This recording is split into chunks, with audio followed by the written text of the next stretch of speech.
Hi friends, നമ്മുടെ പുതിയൊരു വീഡിയോയിലേക്ക് എല്ലാവർക്കും സ്വാഗതം. ഞാൻ രാധിക മണിയൻ. ഇന്ന് നമ്മുടെ ഒരു ഫുൾ ഡേ ഇൻ മൈ ലൈഫാണ്. അതിനോടൊപ്പം തന്നെ സച്ചിക്കുട്ടൻ്റെ തിരിച്ചു പോകുന്നതിനുള്ള പ്രിപ്പറേഷൻസും ബാഗ് പാക്കിങ്ങും ഒക്കെ ആയിട്ടാണ്. അപ്പോൾ എല്ലാവരും സ്കിപ്പ് ചെയ്യാതെ കാണണേ.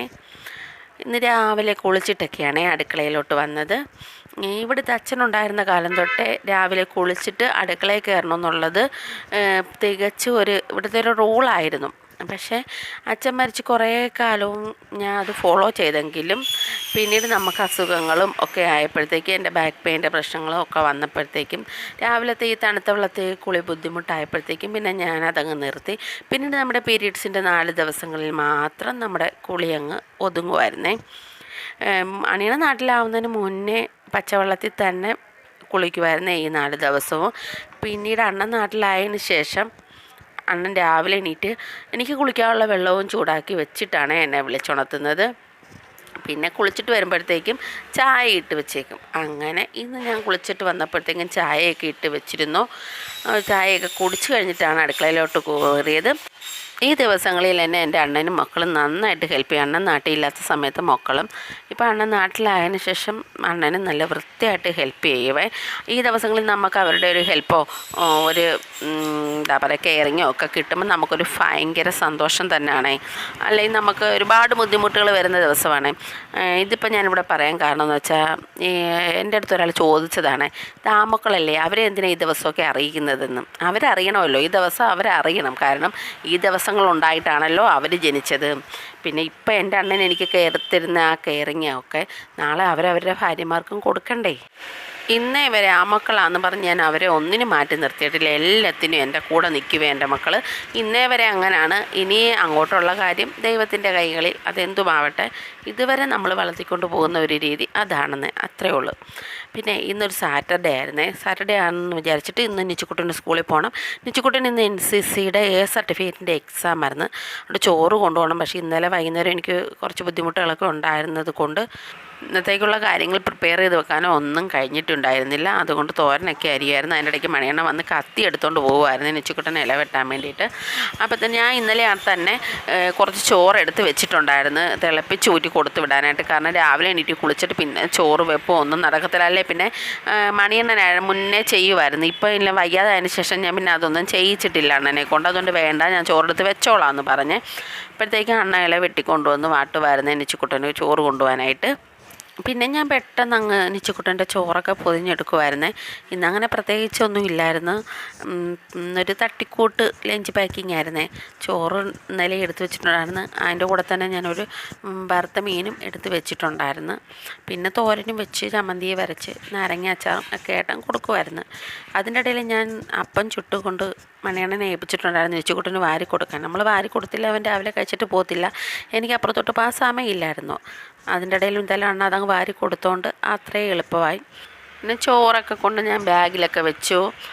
പിന്നെ അപ്പോഴത്തേക്ക് നിച്ചുക്കുട്ടൻ വന്ന് എല്ലാം ചെക്ക് ചെയ്യുവാണ്. എക്സാമാണ്, എല്ലാ കാര്യങ്ങളും ഒക്കെ എടുത്തിട്ടുണ്ടോ എന്നൊക്കെ ചെക്ക് ചെയ്യുമായിരുന്നേ. പിന്നെ ഇത് പോകുന്നതിന് മുമ്പുള്ള ഉമ്മപ്രസാദമാണ്. ഈ ഒരു പ്രസാദം കിട്ടിയില്ലെങ്കിൽ എൻ്റെ പൊന്നോ, എനിക്ക് അന്നത്തെ ദിവസം മൊത്തം വിഷമമായിരിക്കും. എങ്ങാനും അവന്മാർ മറന്നിട്ട് പോയി കഴിഞ്ഞാൽ, 2 പേരും മറന്നിട്ട് പോയി കഴിഞ്ഞാൽ എനിക്ക് ഭയങ്കര വിഷമമാണ്. അതുകൊണ്ട് ഇവന്മാരത് മറക്കാതെ തരാൻ മാക്സിമം ശ്രമിക്കുവേ. സച്ചിക്കുട്ടനാണ് നിച്ചുക്കുട്ടനെ കൊണ്ടാക്കാൻ പോയത്. സച്ചിക്കുട്ടൻ വന്നു കഴിഞ്ഞാൽ പിന്നെ അയാൾ ചേട്ടൻ കൊണ്ടാക്കി എന്ന് പറഞ്ഞേക്കത്തുള്ളൂ. പിന്നെ അച്ഛനെയും വേണ്ട, അമ്മയും വേണ്ട, ആരെയും വേണ്ട, ചേട്ടൻ കൊണ്ടാക്കിയാൽ മതിയേ. ഇന്ന് സ്കൂളിൽ കൊണ്ടാക്കണമായിരുന്നു. സ്കൂളിൽ നിന്ന് പിന്നെ എക്സാം സെൻറ്ററിലോട്ട് ബസ്സിൽ കൊണ്ടുപോകുക. കൊല്ലത്ത് വെച്ചായിരുന്നു എക്സാം. അങ്ങനെ അവർ പോയതിന് ശേഷം ഞാൻ മിറ്റമൊക്കെ തൂത്തി. മിറ്റം തൂപ്പ് നമുക്ക് ഇച്ചിരി ബുദ്ധിമുട്ടുള്ള പണിയാണ്. മിറ്റം തൂപ്പും പാത്രം തേപ്പും ഒക്കെ എന്നെ സംബന്ധിച്ച് ബുദ്ധിമുട്ടുള്ള പണികളാണ്. എന്നാലും നമ്മൾ ചെയ്തല്ലേ പറ്റൂ. അതിനുശേഷം പിന്നെ അല്ലറ ചില്ലറ കുറച്ച് പച്ചക്കറികളൊക്കെ ഉണ്ട്. അതിനൊക്കെ ഒന്ന് വെള്ളം ഒഴിച്ച് എല്ലാം ഉണങ്ങിപ്പോയി. അത്യാവശ്യമൊക്കെ ഉണ്ടായിരുന്നു, അതെല്ലാം ഉണങ്ങിപ്പോയി. നമ്മൾ ഹോസ്പിറ്റലിൽ 7-8 ദിവസം കിടന്നല്ലോ. ആ സമയത്ത് ഇതിനെ നോക്കാനൊന്നും ആളില്ലായിരുന്നല്ലോ. അന്നേരം അതെല്ലാം ഉണങ്ങിപ്പോയി. നമുക്കെല്ലാം റീസ്റ്റാർട്ട് ചെയ്ത് കൊണ്ടുവരണം. പിന്നെ ഞാൻ തുണി നൂത്തിടാനായിട്ട് അങ്ങോട്ട് ഇറങ്ങിയപ്പോഴത്തേക്കും ചേട്ടൻ അവിടെ ഗേറ്റിൻ്റെ അവിടെ വന്നിന്ന് വിളിച്ചേ. അങ്ങനെ മണിയണ്ണൻ അങ്ങോട്ട് പോയാൽ ഞാൻ അങ്ങോട്ട് കയറിപ്പോയപ്പോൾ എൻ്റെ പുറകിന് നടന്ന് വരുന്ന ആളിനെ കണ്ടോ. ഇങ്ങനെ നമ്മൾ ഗേറ്റിൻ്റെ അടുത്തോട്ട് പോയാൽ അപ്പോഴേ നമ്മുടെ പുറവിന് അങ്ങോട്ടങ്ങ് വരുവേ.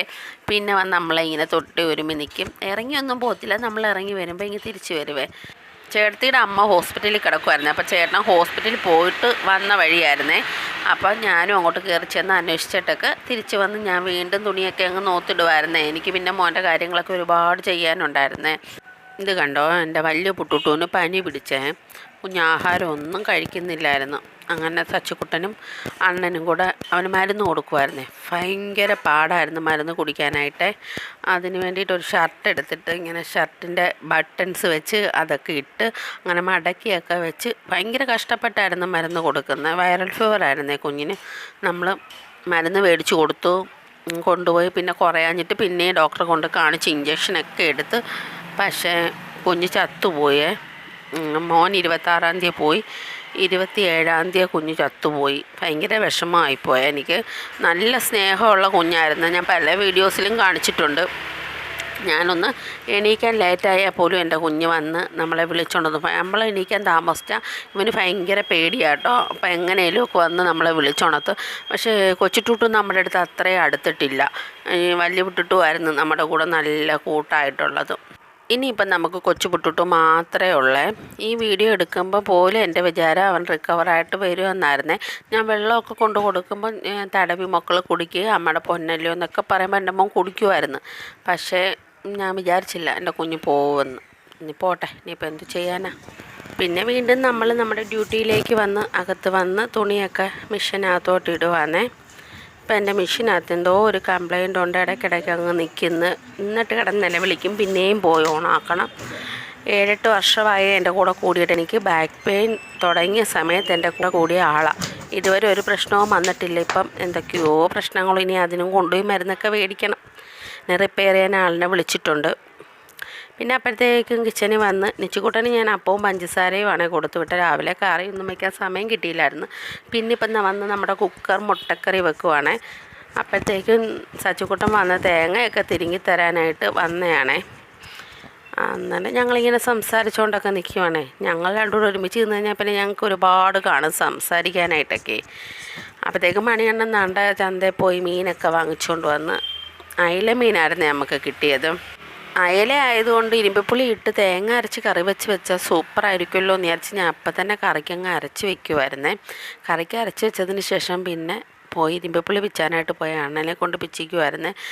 നിറയെ പിടിച്ചിട്ടുണ്ട്, പക്ഷേ ഒന്നും ആയിട്ടില്ല. അത് ഉള്ളതിൽ നിന്ന് വിളഞ്ഞത് നോക്കി കുറച്ച് നമുക്ക് കറി വെക്കാനായിട്ട് പിച്ചിയെടുക്കുമായിരുന്നേ. ഇരുമ്പിപ്പുളിയൊക്കെ പിച്ചി അകത്ത് വന്ന് പിന്നെ മീനൊക്കെ ക്ലീൻ ചെയ്ത് പെട്ടെന്ന് പിന്നെ ഇരുമ്പിപ്പുളിയൊക്കെ അരിഞ്ഞിട്ട് കറിയൊക്കെ അങ്ങ് വയ്ക്കുമായിരുന്നേ. പിന്നെ കറി അടപ്പ വെച്ചതിന് ശേഷം പിള്ളേർക്ക് വേണ്ടിയിട്ട് 2 മീൻ എടുത്തൊന്ന് ഫ്രൈ ചെയ്തേ. എല്ലാ അമ്മമാരും അങ്ങനല്ലേ, ഒട്ടും ഇല്ലെങ്കിലും 2എണ്ണമെങ്കിലും എടുത്ത് മക്കൾക്ക് വേണ്ടി ഫ്രൈ ചെയ്യത്തില്ലേ? നിങ്ങളും ഇങ്ങനല്ലേ എനിക്കറിയാം. എന്നാലും ഒന്ന് കമൻറ്റ് ചെയ്തേക്കണേ. അപ്പോഴത്തേക്കും എന്താ എൻ്റെ കണവൻ ടാറ്റ ബബയൊക്കെ സിയു ഒക്കെ പറഞ്ഞ് കടയിലേക്ക് പോവുകയാണേ. ഇത്രയും ധൃതി പിടിച്ച് നമ്മൾ ജോലിയൊക്കെ ഒതുക്കിയെങ്കിലും മണ്ണെണ്ണം ചോറൊന്നും കൊണ്ടുപോയില്ല. അണ്ണ ഉച്ചയ്ക്ക് വന്ന് കഴിക്കാമെന്ന് പറഞ്ഞ് പോയി. നമ്മൾ പിന്നെ ഇത്രയും ധൃതി പിടിച്ച് ജോലി ഒതുക്കിയത് എന്തിനാണെന്നറിയോ? നമുക്കിന്ന് കേക്കിന് ഓർഡർ ഉണ്ടായിരുന്നേ. കുക്കിംഗ് എല്ലാം നേരത്തെ ഒതുങ്ങിക്കഴിഞ്ഞാൽ പിന്നെ നമുക്ക് ടെൻഷൻ ഫ്രീ ആയിട്ട് ഇന്ന് കേക്കിൻ്റെ വർക്കൊക്കെ ചെയ്യാമല്ലോ. ഇത് ബേക്കറി ഓർഡറായിരുന്നു കേട്ടോ. അപ്പോൾ രാവിലെ തന്നെ കുക്കിംഗ് എല്ലാം കഴിഞ്ഞ് അതിൻ്റെ ഇടയ്ക്ക് തന്നെ ഞാൻ പാത്രമൊക്കെ കഴുകി വെച്ചോണ്ട് പിന്നെ എനിക്ക് ജോലിയൊന്നുമില്ലായിരുന്നു. കേക്കിൻ്റെ ജോലികൾ മാത്രമേ ഉള്ളായിരുന്നേ. ഇത്രയും ഡിസൈനൊക്കെ നമുക്ക് കാണിക്കാൻ പറ്റത്തുള്ളൂ, കാരണം ഇതൊരു ബേക്കറി ഓർഡറാണ്. ഇതിൻ്റെ നമ്മുടെ അടുത്തുള്ള ബേക്കറി തന്നെയാണ്. എന്നാലും അതിൻ്റെ മേലോട്ടുള്ള ഫ്ലവർ ഡിസൈനൊന്നും നമുക്ക് കാണിക്കാൻ പറ്റാത്തതിൻ്റെ പിന്നിൽ ഒരുപാട് രഹസ്യങ്ങളുണ്ട്. അങ്ങോട്ടൊന്നും നമുക്ക് ചുരുളടിക്കാൻ പോകണ്ട, അത് നമ്മുടെ ബിസിനസ്സിനെ ബാധിക്കും. അതുകൊണ്ട് ഞാൻ വേറൊരു കേക്ക് കാണിച്ചു തരാം. ഇത് തൊട്ടടുത്ത ദിവസത്തെ ഒരു കേക്കിൻ്റെ ഓർഡറായിരുന്നേ. നമ്മുടെ അപ്പുറത്തെ വീട്ടിലെ ആദിൽ മോൻ്റെ ബർത്ത്ഡേയുടെ കേക്കായിരുന്നു. ഇത് നമ്മൾ കാണിച്ചെന്നും പറഞ്ഞ് ബിസിനസ്സിനെ ബാധിക്കത്തൊന്നുമില്ലേ. അതുകൊണ്ട് പിന്നെ എന്തായാലും ഒരു കേക്ക് ഉണ്ടാക്കിയതല്ലേ, ഇതൊന്ന് കാണിച്ചേക്കാം എന്ന് കരുതി ഞാനങ്ങ് കാണിച്ചതാണേ. പിന്നെ ഞാൻ താണ്ടേ നമ്മുടെ പപ്പായ ജാം ഉണ്ടാക്കുമായിരുന്നേ. ഇതിൻ്റെ റെസിപ്പി ഞാൻ ഷോർട്ടായിട്ട് ഇട്ടിട്ടുണ്ട്, കാണാത്തവർ ഒന്ന് കണ്ടു നോക്കണേ. പിന്നെ സച്ചിക്കുട്ടന് കൊണ്ടുപോകാനായിട്ട് കൊഞ്ച് പൊടി ഉണ്ടാക്കി. ഉണക്ക കൊഞ്ച് വെച്ചിട്ട് പൊടി ഉണ്ടാക്കുന്നതാണ് എൻ്റെ അമ്മയുടെ റെസിപ്പിയാണ്. പണ്ട് കുഞ്ഞാണ്ണൻ ഗൾഫിൽ പോകുമ്പം അമ്മ ഉണ്ടാക്കി കൊടുത്തു വിടുന്നതായിരുന്നു. അതിപ്പം ഞാൻ എൻ്റെ മോന് കൊണ്ടുപോകാനായിട്ട് ഉണ്ടാക്കിയതാണ്. പിന്നെ ചാള അച്ചാറിട്ടെ എല്ലാ പ്രാവശ്യവും ചൂര അച്ചാറിട്ട് കൊടുക്കുമ്പോൾ ഇവന് ചൂര ഇഷ്ടമല്ല. അതുകൊണ്ട് ഇപ്രാവശ്യം നമ്മൾ ചാളയാണ് അച്ചാറിട്ടത്. പിന്നെ ചമ്മന്തിപ്പൊടി മാമിയാണ് ഉണ്ടാക്കിക്കൊണ്ട് വന്നത്. ഇത് നമ്മുടെ കൊഞ്ച് പൊടിയാണ്. പിന്നെ ഇത് നമ്മുടെ പപ്പായ ജാം നമ്മുടെ പപ്പായയുടെയാണ്. പിന്നെ ഇത് നമ്മുടെ ചാള അച്ചാർ. ഇത് മാമി കൊടുത്തു വിട്ട ചമ്മന്തിപ്പൊടി. ഇത് പിന്നെ മാമനും മാമിയൊക്കെ പഴനി പോയിട്ടുണ്ടായിരുന്നു. അതിൻ്റെ പ്രസാദം അവൻ്റെ ഫ്രണ്ട്സിന് കൊണ്ടുപോകാനായിട്ട് എടുത്ത് വെച്ചതാണ് അവൻ. എനിക്ക് വയ്യാതുകൊണ്ട് ചമ്മന്തിപ്പൊടി രമ്യ ഉണ്ടാക്കിക്കൊണ്ട് വരാമെന്ന് പറഞ്ഞ് അങ്ങനെ അവൾ അത് ഏറ്റെടുത്തതുകൊണ്ട് എനിക്ക് അത്രയും ജോലി കുറഞ്ഞ്. അപ്പോഴത്തെ എല്ലാ ജോലിയൊക്കെ കഴിഞ്ഞപ്പോൾ രാത്രിയായിരുന്നു. ഇത് പിന്നെ അടുത്ത ദിവസമാണ് സച്ചുക്കുട്ടൻ പോകുന്ന ദിവസം ഷൂട്ട് ചെയ്തതാണ് ഇത്. അങ്ങനെ പാക്കിംഗ് ഒക്കെ നടക്കുവാണ്. ഈ വരുമ്പോൾ എടുക്കുന്ന ആ സന്തോഷത്തോടെ പോകുന്ന വീഡിയോ എടുക്കാൻ എനിക്ക് പറ്റത്തില്ലായിരുന്നു. ഈ പ്രാവശ്യം എന്തോ എൻ്റെ മോനും പോകുമ്പോൾ ഒരു വിഷമമുള്ളതുപോലെ എനിക്ക് ഫീൽ ചെയ്ത്. 10-12 ദിവസം നിന്നിട്ടല്ലേ പോയത്. ഇത്രയൊക്കെ ഉള്ളൂ ഇന്നത്തെ നമ്മുടെ വീഡിയോ. ഇഷ്ടപ്പെട്ടാൽ ലൈക്കും കമൻറ്റും ഷെയറും ഒക്കെ ചെയ്യാൻ മറക്കരുത്. പുതിയ വീഡിയോ ആയിട്ട് എത്തുന്നവരേക്കും ടാറ്റാ, ബൈ ബൈ.